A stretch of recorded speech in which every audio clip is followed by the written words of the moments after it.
महिला ने IAS officer बनकर फंसाया कई अधिकारियों को। आईएएस अधिकारी बनकर कर ली एक एसडीएम नोबेल कुमार से शादी। इसी सुंदर महिला ने फेसबुक के माध्यम से हाथरस की एसडीएम बताकर फंसाया एक एडिशनल एसपी को। पुलिस जांच में जुट गई है। कई अन्य आईएएस और आईपीएस अधिकारी भी इस महिला की खूबसूरती के शिकार हो सकते हैं। नमस्कार, मेरा नाम है तेजपाल वर्मा और जनता का दम देख रहे हैं आप। वो आईएएस आईपीएस अधिकारी जिनके हाथ में जिले की कमान होती है, जिनके हाथ में जिले की कानून व्यवस्था होती है, जिनका काम होता है समाज को न्याय दिलाना, लेकिन कभी कभी वो भी किसी महिला की खूबसूरती का शिकार बनके कैसे ठग जाते हैं, इसी की एक सच्ची घटना पर आधारित कहानी लेकर मैं आपके बीच में प्रस्तुत हूँ। उत्तर प्रदेश पुलिस में दिलीप कुमार एडिशनल एसपी हैं। कुछ दिन पहले एडिशनल एसपी साहब के पास एक फ्रेंड रिक्वेस्ट आती है और जब एसपी साहब के द्वारा उसकी फ्रेंड रिक्वेस्ट जिस महिला की आती है उसकी प्रोफाइल चेक की जाती है तो उनको पता चलता है ये महिला एक आईएएस ऑफिसर है और इस समय एसडीएम के पद पर हाथरस में तैनात है। एक महिला और वो भी आईएएस ऑफिसर और एसडीएम के पद पर तैनात है तो उससे हर कोई दोस्ती करना चाहेगा। यहाँ भी ऐसा ही हुआ। एडिशनल एसपी साहब ने उसकी प्रोफाइल को देखा और फ्रेंड रिक्वेस्ट को स्वीकार कर लिया। धीरे धीरे आपस में फेसबुक के माध्यम से ही बात होने लगती है और बात कब दोस्ती से प्यार में बदल जाती है एडिशनल एसपी साहब को पता भी नहीं चलता। कुछ दिन बाद एडिशनल एसपी साहब को वो महिला मिलने के लिए बुलाती है और एसपी साहब जो हैं, क्योंकि प्रेम में पूरी तरह से फंस चुके थे उस महिला ऑफिसर्स के द्वारा, वो उनसे मिलने जाते हैं। जब एडिशनल एसपी साहब और अपने आप को आईएएस ऑफिसर बताने वाली वो एसडीएम आपस में मिलते हैं तो इस क्षण को कोई तीसरा व्यक्ति अपने कैमरे की कैद में ले लेता है और वो ना तो उस महिला आईएएस ऑफिसर को पता होता है और ना ही जो एडिशनल एसपी दिलीप कुमार हैं उनको इस बात की खबर होती है। धीरे धीरे इनकी वीडियोस बन जाती हैं और वीडियोस के आधार पर एडिशनल एसपी साहब को ब्लैकमेल किया जाने लगता है, अर्थात इनसे मोटे पैसे की डिमांड करने लगते हैं लोग और ये उसमें पूरी तरह से फंस चुके होते हैं। अपनी कहानी कहीं समाज के बीच में ना आ जाए, इसको छुपाने के लिए ये मोटे पैसे की ठगी का शिकार भी हो जाते हैं। जैसे ही ये अधिक जानकारी उसके बारे में जुटाना चाहते हैं, इनके सामने एक तीसरी कहानी आती है और वो कहानी है एसडीएम नोबेल कुमार की। यहाँ से कहानी की शुरुआत होती है और मैं आपको बता दूँ, नोबेल कुमार जो कि उत्तर प्रदेश के मैनपुरी के हेमपुरा के रहने वाले हैं, बचपन से ही पढ़ने लिखने में बहुत होशियार होते हैं और उस आगे चल के ये एक अधिकारी बनना चाहते हैं, जिसकी वजह से ये दोस्ती और खेल जैसे चीज़ों में रुचि नहीं रखते हैं। अच्छी स्टडी करते हैं। अच्छी स्टडी करने के बाद में ये उत्तर प्रदेश में पीसीएस का एग्ज़ाम क्रैक करते हैं और पीसीएस का एग्ज़ाम करने के बाद में उत्तर प्रदेश में ही एक एसडीएम के पद पर तैनात होते हैं। आपको बता दूं कि इस समय ये जयपुर में एक आयकर विभाग में अधिकारी के रूप में तैनात हैं।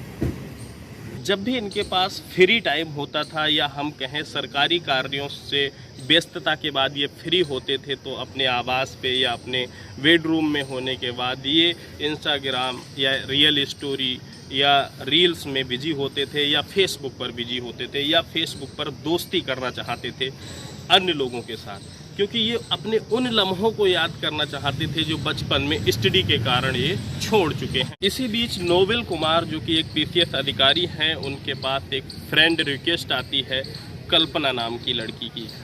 जब उसकी प्रोफाइल चेक करते हैं, उसे फ्रेंड रिक्वेस्ट एक्सेप्ट कर लेते हैं, तब इनको धीरे धीरे पता चलता है और उससे बातचीत स्टार्ट हो जाती है।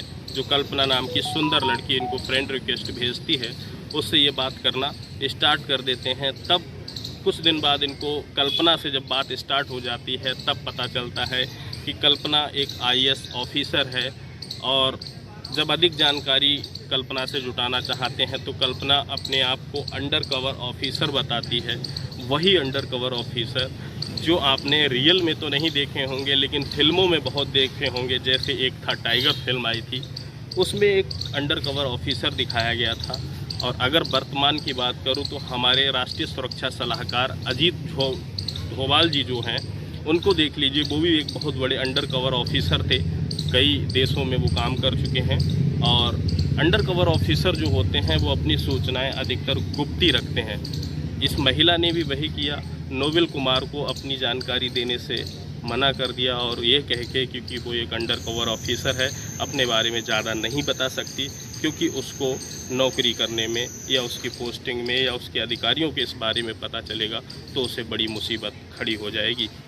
लेकिन नोबेल कुमार भी उस महिला जो कल्पना मिश्रा, जिनकी फ्रेंड रिक्वेस्ट आई थी, उसके बात करते करते, उसके प्यार में, उसकी सुंदरता को देख के पूरी तरह से वशीभूत हो चुके होते हैं और वो भी अब उसके बारे में अधिक जानना नहीं चाहते हैं। धीरे धीरे नोबेल कुमार जो कि एसडीएम हैं, उनकी दोस्ती जो है कल्पना से बढ़ती जाती है और दोस्ती का प्यार में बदल जाती है, पता ही नहीं चलता।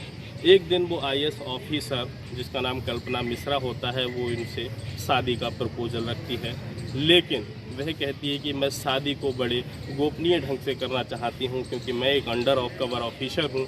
अगर मेरी शादी के बारे में मेरे बड़े सीनियर अधिकारियों को पता चलेगा तो उसमें भी मुझे मुसीबत हो सकती है।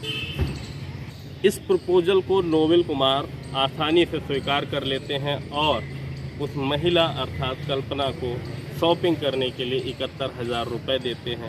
शादी की शॉपिंग की जाती है, अनुबंध पत्र बनाया जाता है जिस पे दोनों के हस्ताक्षर होते हैं और इसके बाद में मंदिर में जाके 7 फेरे लिए जाते हैं, 7 जीने और मरने की कस्में खाई जाती हैं, एक दूसरे को हमेशा साथ रखने के वादे किए जाते हैं और ये शादीशुदा लाइफ जीने लगते हैं। लेकिन कुछ दिन तक साथ रहने के बाद, शॉपिंग करने के बाद, अच्छी अच्छी चीज़ें लेने के बाद, इधर एसडीएम भी ये चाहते हैं कि वो महिला जो खूबसूरत आईएएस ऑफिसर है उसको हर तरह से खुश रखा जाए।